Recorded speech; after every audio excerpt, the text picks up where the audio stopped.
وہ عالیشان کارپٹس خاص طور پہ جو جن کے اندر لہو ہو ان لوگوں کا جو مجبور ہیں، بےکس ہیں، جن کے اندر سے جن کا بچوں کے پیٹ کاٹ کاٹ کے چندے لیے جائیں اور عالیشان مساجد تعمیر کی جائیں، کس لیے؟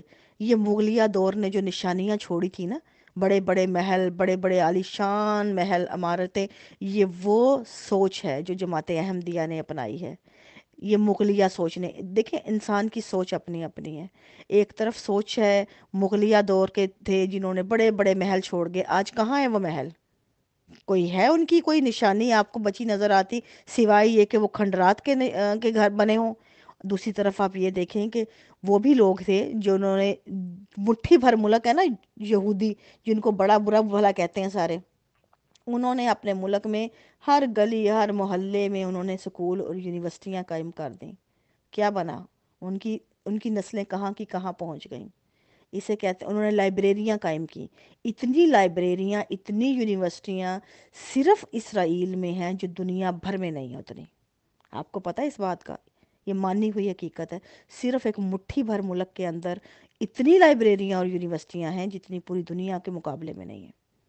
تو بھئی سمپل بات اتنی ہے کہ جہاں پہ یہ ہر کسی کا اپنا اپنا شعور ہے، اپنی اپنی فکر ہے، میں یہاں پہ مذہب کی کوئی گیم پلے نہیں کر رہی، یا اس کا نہیں، میں کہ نظریات کا خدا کے نہیں میں بھید بھاؤ کر رہی، میں سوچ کی بات کر رہی ہوں۔ ان کی سوچ اپنی تھی، ان کی اپنی تھی۔ وہاں پہ انہوں نے، مغلوں نے اگر محل بنائے، انہوں نے جماعت احمدیہ نے مساجد بنائی۔ یہ اپنے دیکھ لیں گے، کوئی دنیا میں پہلے بھی لوگ تھے جنہوں نے محل چھوڑے تھے بڑے بڑے، صرف فرق کیا تھا؟ بڑے بڑے محل تھے، یہاں بڑی بڑی مساجد ہیں۔ کھنڈر انہوں نے بھی بننا ہے، کھنڈر وہ بھی بن گئے تھے، لیکن جن ذہنوں سے، جن لائبریریوں سے، جن یونیورسٹیوں سے دماغ بڑے بن کے نکلے ہیں، وہ کبھی کھنڈر نہیں بنتے، وہ کھنڈرات کو آگے سے وہ تبدیل کر دیتے ہیں بڑے بڑے دماغوں میں۔ آپ دیکھیں کیا ان کہاں سے کہاں پہنچ گئی وہ، ان کی نسل اور ان کا جو ان کی قوم تھی۔ کس لیے؟ سوچ کی بنا پہ۔ اصل بات ہے سوچ، کیا سوچ آپ دنیا کو دے رہے ہیں۔ اور پھر دیکھیں مساجد جو بنائی جاتی ہیں، کتنی 50 ملین کی، 60 ملین کی، 80 ملین کی، آپ وعدے کریں ان چیزوں کے لیے اور پھر ان پہ اترانا ہے، جبکہ ان پہ تو شرم سے ڈوب مرنے کا مقام ہے۔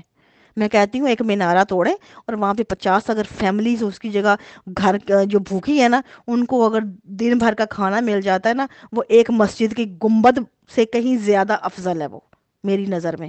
ایک کارپٹ جو ہے نا مسجد کا بچھایا قالین آپ نے، اگر آپ کے ارد گرد اس محلے میں کوئی غریب، کوئی بھوکا، کوئی ضرورت مند ہے نا، تو میں کہتی ہوں لعنت ہے پھر ایسی عالیشان جگہوں پہ یا ایسے سجدوں پہ، جب آپ کو انسانیت کا درد ہی آپ کو محسوس نہ ہوا۔ کیا فائدہ اس خدا کا؟ یہ ایسا خدا نہیں چاہیے۔ یہ تو وہ خدا ہے جس طرح ہندوؤں نے بت بنائے ہوئے ہیں، یہ بھی ان کا بت ہے، بس سونے کا بت ہے، ہیرے کا۔ آپ نے وہ مسجد میں رکھا ہے عالی شان، وہ جو اپنا منبر بنا کے اس کے اوپر آپ نے وہ بت رکھا دیا ہے خدا کا۔ اب جا کے آپ سجدے کیجئے اپنے اس کارپیٹ کے اوپر۔ اس خدا کو پرواہ نہیں ہے کہ غریب سجدہ کر رہے ہیں، امیر، اس کو آپ کی جیب سے پرواہ ہے، جیب سے خالی کیجئے تاکہ اگلی مسجد بنے۔ اور یہ کیونکہ یہ ان کی کامیابیوں کے معیار ہے۔ پھر آپ انسانی حقوق پہ آ جائیں، اگر آپ مساجد کو چلیں، یہ عمارتیں دیکھیں چھوڑیں، تو انسانی حقوق پہ آ جائیں۔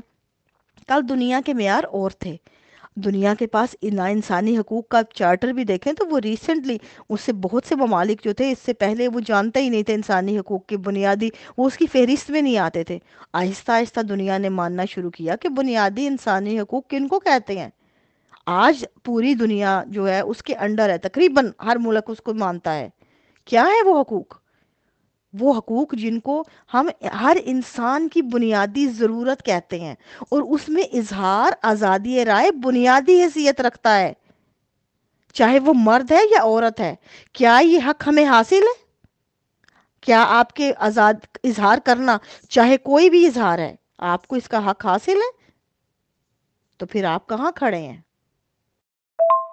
آپ کو شعور، آپ کے فکر کی آزادی آپ کا بنیادی انسانی حق ہے، کہ آپ کوئی بھی بات سوچتے ہیں، اور آپ کا جو مذہب، آپ کا عقیدہ آپ کا بنیادی انسانی حق ہے۔ یہ آپ پہ ڈیپینڈ کرتا ہے کہ آپ نے، یہ نہیں کہ آپ کو کیا پیدائشی ہے، آپ کو پڑھایا گیا ہے، آپ کی تربیت کیا ہے، یہ نہیں، یہ کوئی معنی نہیں رکھتی۔ اگر آپ ایڈلٹ ہیں، آپ سمجھدار ہیں، اور آپ کو سمجھ آتی ہے کہ نہیں، یہ چیز میری عقل کو نہیں بھا رہی، مجھے یہ چیز سمجھ نہیں آ رہی، میری فکر کے خلاف ہے یہ باتیں، تو آپ کا پورا حق ہے اس کا اظہار کرنا اور اس سے واک آؤٹ کرنا، لیکن کیا یہ حق ہمیں حاصل ہے؟ تو ہم کہاں کھڑے ہیں؟ کس دور میں کھڑے ہیں ہم؟ آج 21ویں صدی ہے جب دنیا کا ہر ملک بنیادی انسانی حقوق کے چارٹر کو مان چکا ہے، اور ہم ابھی اس وہ پتھر کے دور میں بیٹھے ہیں جہاں ہم نے عورتوں کو بھی ابھی انسانوں کے حقوق نہیں دیے، باقی دنیا کو الگ چھوڑ دیں۔ دنیا کی بات میں اس لیے نہیں کہتی کہ دنیا نے ٹھیکے نہیں لیے ہوئے مسیحائی کے، دنیا کے دعوے نہیں ہیں باقی دنیا میں کسی بھی گروہ کے یا کسی کے بھی، دعوے آپ کے ہیں، امامت آپ نے کروانی ہے۔ جب امام ہی جو سب سے آگے کھڑا ہے وہی حیوانیت پہ جو ہے مائل ہو، وہی درندہ صفت ہو، اس کو ہی پتہ نہیں ہے کہ انسانیوں ہم نے انسانوں کے حقوق کیا دینے ہیں، وہ کیا خاک کرے گا مسیحائی کسی کی؟ مسیحا کا انسان بننا ضروری ہے کہ نہیں؟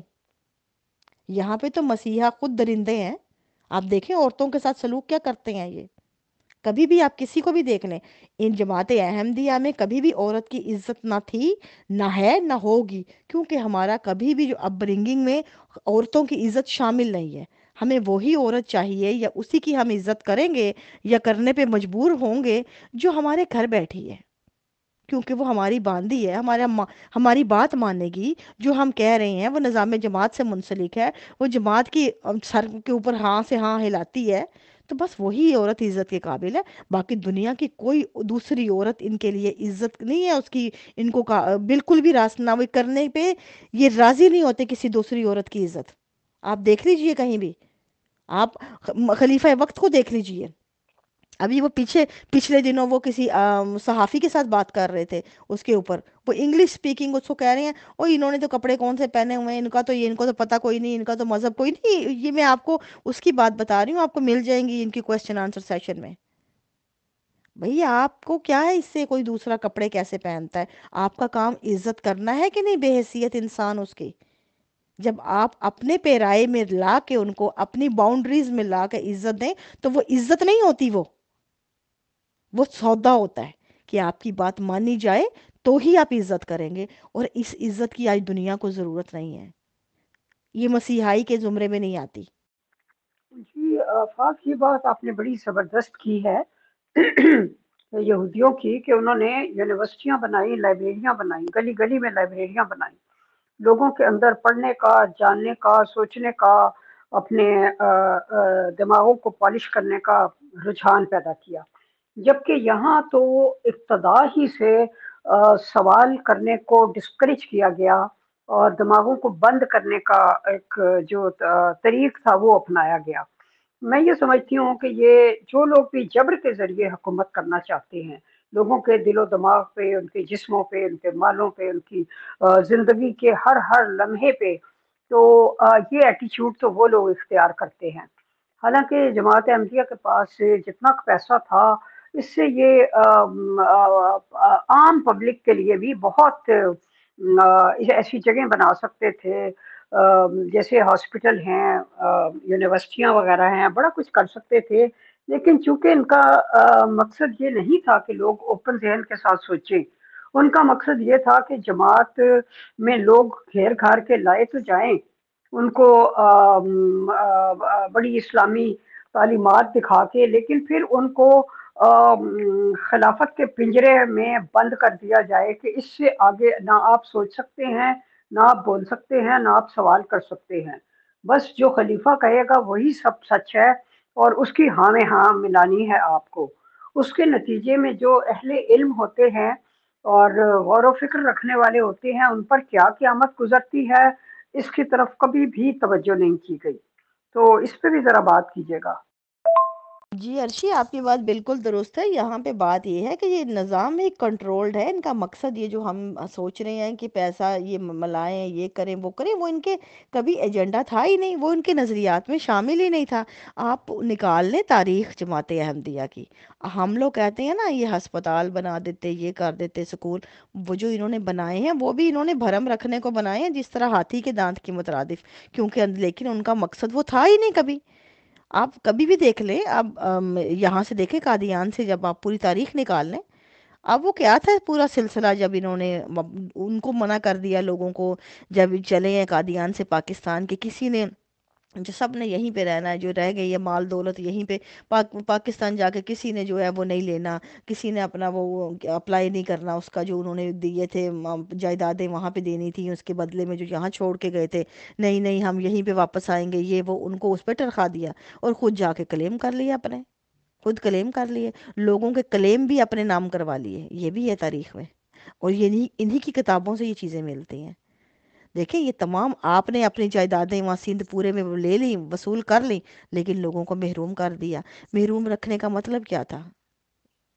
سمپل بات ہے، جب کوئی محروم رہتا ہے یا ابھی آپ قابض ہو سکتے ہیں نا کسی پہ، جب وہ کمزور رہتا ہے تو آپ کو کمزور کرنا مقصد تھا۔ اور ہمارے آباء و اجداد تو آپ کو پتہ ہے وہ تو اتنے سمپل اور اتنے سیدھے سادے تھے کہ میں آج بھی اپنے اگر سوچتی ہوں اپنے جو گرینڈ پیرنٹس کے بارے میں، گو کہ بڑے مخلص احمدی اور بڑے وہ مطلب وہ کرنے والے، لیکن آپ یقین مانیں میں بعض اوقات ان چیزوں کے اوپر سوچتی ہوں کہ آج جو ہم چیزیں سوچنے پہ مجبور ہیں وہ ان کے ذہنوں میں کیوں نہیں آئی؟ تو میرے ذہن میں پھر یہی چیزیں گردش کرتی ہیں، ان کے تمام ان کا ایٹیٹیوڈ، ان کا جو رویے جو ہیں، میں ان کے اوپر چھوٹی چھوٹی باتوں پہ سوچتی ہوں، جو ان کا بچپن میں میری یادیں تھیں، تو ان کی اتنی سادگی اور ان کی جو باتیں اور ان کا سیدھا پن اور ان کی جو تھیں وہ اتنے بھولے تھے کہ ان کو بیوقوف بنانا بہت آسان تھا۔ اور پھر دوسری بڑی بات یہ تھی کہ آج ہمارے پاس جو ہے علم، یا کوئی بھی کتاب آپ نے لینی ہے، کوئی بھی آپ نے تاریخ پڑھنی ہے، دنیا کا ہو یا جماعت کی ہو یا باہر کی ہو، کسی فرقے کی ہو، کسی مذہب کی ہو، کسی طرح کا علم ہو، وہ جسٹ فنگر ٹپس کے فاصلے پہ ہے۔ ہمیں اس زمانے میں تو لوگوں علم حاصل کرنے کے لیے بڑے بڑے دور جانا پڑتا تھا، تو وہ ہر کسی کو اویلیبل نہیں تھے۔ تو وہ جو اتنے گھروں تک محدود جن کی زندگیاں تھیں، ان کو کیا پتہ باہر کی دنیا میں کیا ہو رہا ہے؟ ان بیچاروں کو تو بیوقوف بنانا بہت آسان تھا۔ ان پہ تو کوئی بھی آپ معجزہ دکھا دیں، ان کو معجزہ جو بھی سو کال، اب میں کہوں گی کہ ان کی مطلب نوکری مل گئی، کسی کا بچہ 5 بیٹیوں کے بعد بیٹا ہو گیا، 6 بیٹیوں کے بعد، اور جن کو مطلب جو ہے بیمار کوئی تھا اس کو تھوڑی دیر کے لیے وہ مطلب شفا مل گئی، مطلب یہ تمام جو تھے ان کے کسی کو بھی ملے گئے تو ان کے لیے تو وہ معجزہ ہی تھے نا۔ تو ان کی بنا پہ انہوں نے ایمان بدلے، وہ کوئی انہوں نے بڑے کام تو نہیں کہ انہوں نے کوئی ایسے تو نظریاتی تھوڑی تھی، وہ نظریاتی سطح پہ وہ احمدی ہوئے تھے یا انہوں نے مذہب بدلے تھے۔ انہوں نے تو یہ چیزیں دیکھ کے، جسے کہتے ہیں سرکس شو دیکھ کے، اپنے نظریات بدلے تھے، اور یہ سرکس لگائے تھے انہوں نے۔ اس زمانے میں یہ نہیں تھے یہ جسے کہتے ہیں نا کٹ پتلی تماشے۔ ان لوگوں کے آپ معاملات دیکھیں تو آپ کو سمجھ آتی ہے کہ وہ دور اور تھے، آج کے دور اور ہیں۔ آج اگر ہم اپنے بچوں سے بھی بات کرتے ہیں تو ان کو ہم سے زیادہ علم ہے، ہم سے زیادہ انڈیپینڈنٹ سوچ رکھتے ہیں۔ اگر میں اس وقت اپنے بچیوں سے بات کروں، آپ یقین مانیں نوجوان بچی ہیں، میری نسبت ان کے ذہن میں کہیں پختہ ہے۔ اور یہ پختگی کا معیار کہاں پہ ہے، پختگی کہاں سے آتی ہے؟ یہ آپ کا لائف ایکسپوجر ہے، سمپل ہے۔ آپ کی ذہن جو ہے، آپ کے برین جو ہے، یہ ڈیولپ ہوتا ہے ایکسپوجر سے۔ آپ کے برین کا جو حصہ ہے، جسے ہم انسان کے برین کا ایک میجر حصہ جو ہے، جسے ہم فرنٹ لوب کہتے ہیں، یہ آپ کا آپ دیکھیں گے قانونی سطح پہ آپ کو کہا جاتا ہے نا 18 سال کی ایج جو ہے لیگل ایج، قانونی طور پہ مانی جاتی ہے اوور آل دنیا میں۔ کیوں؟ یہ ایسے ہی نہیں 18 سال کی ایج جو ہے وہ کہہ دی گئی، بلکہ یہ باقاعدہ تحقیق ریسرچ کے بعد یہ چیز ثابت ہوئی کہ 18 سال کی ایج میں آپ کے برین کا وہ حصہ جسے فرنٹ لوب کہا جاتا ہے، جو آپ کا میجر، یہ جسے ہم کہتے ہیں جو میچورٹی کی علامت ہوتا ہے، جو میچورٹی کی طرف لے کے جاتا ہے، وہ ڈیولپ ہونا شروع ہوتا ہے 18 سال میں۔ اس لیے لیگلائز اسے کر دیا گیا کہ یہ ایج ہے جب انسان کے فیصلے کسی حد تک جو ہے نا وہ اس کا فیصلوں کا ذمہ دار خود قرار دیا جا سکتا ہے، اس سے پہلے نہیں۔ کیونکہ اس سے پہلے جو ہوگا وہ بچہ ہی کہلائے گا، وہ نابالغ ہوگا، اس کے فیصلے جو ہیں وہ اس شامل نہیں کیے جائیں گے کسی بھی طور، مطلب ریلائبل نہیں سمجھے جائیں گے، اس کو اپنی ذمہ داریاں، اپنی غلطیوں کا ذمہ دار نہیں قرار دیا جا سکتا۔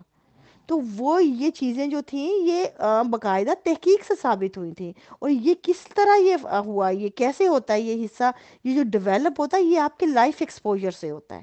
آپ کی زندگی میں آپ کو جتنے ایکسپوجر ہوتے ہیں اس سے آپ کی وہ چیز ڈیولپ ہوتی ہے۔ اب جن لوگوں کے ایکسپوجر ہی نہیں ہوئے، آپ کو پتہ ہے یہ جو ہے اکثر لوگوں کو ساری ساری عمر یہ چیز ڈیولپ نہیں ہوتی، ان کی عمریں گزر جاتی ہیں، ان میں میچورٹی نہیں آتی، اس کی وجہ ایکسپوجر ہے۔ سیم وہی چیز، ان کو وہ ایکسپوجر ہی نہیں ملا لائف کا۔ یہ اس لیے ہماری لائف کا ایکسپوجر بہت اہم چیز ہے۔ آپ جتنا دیکھیں گے جو لوگ ٹریول کرنے والے، اوور آل بھی آپ دیکھیں گے جتنے بھی لوگ علمی سطح پہ ہمیں تاریخ میں بھی ملتے ہیں، وہ کس طرح کے لوگ تھے؟ آپ دیکھیں گے وہ ٹریول کرنے والے تھے، گھومنے پھرنے والے تھے، علم وہی لے کے جاتے تھے، علم حاصل کرنے وہی انہی کے پاس ہوتا تھا۔ یہ کیوں گھومنے پھرنے والوں کو کہا جاتا تھا؟ وہ ایکسپوجر اسے ہے، یہ ایکسپوجر ہے۔ اور جو گھروں میں بیٹھنے والے ہیں ان کو نہیں پتا ہوتا تھا۔ تو سمپل بات اتنی ان چیزوں کو سمجھنے کی، وہ دور اس لیے سمپل تھے، ان دور میں بیوقوف بنانا آسان تھا، آپ کے پاس ان چیزوں کے ذرائع نہیں تھے، آپ کے پاس علم کے کوئی کسی طرح کے آپ کے پاس وہ ریسورسز نہیں تھے، آپ کے پاس کچھ بھی نہیں تھا، آپ کا بیوقوف بننا طے تھا۔ جی آفاق، یہ بات آپ نے بڑی زبردست کی کہ دوسرے کو اپنی باؤنڈری میں لا کر عزت دی جائے تو اس کو یہ عزت سمجھتے ہیں، لیکن بحیثیت انسان کسی کی عزت جو ہے وہ اس طرح سے نہیں ہوتی۔ اپنی باؤنڈری میں لا کے آپ نے کہا عزت دی جائے تو وہ سودا عزت نہیں ہوتی، سودا ہوتا ہے۔ یہ بات بالکل ٹھیک ہے۔ تو میں یہاں پہ یہ پوچھنا چاہتی ہوں کہ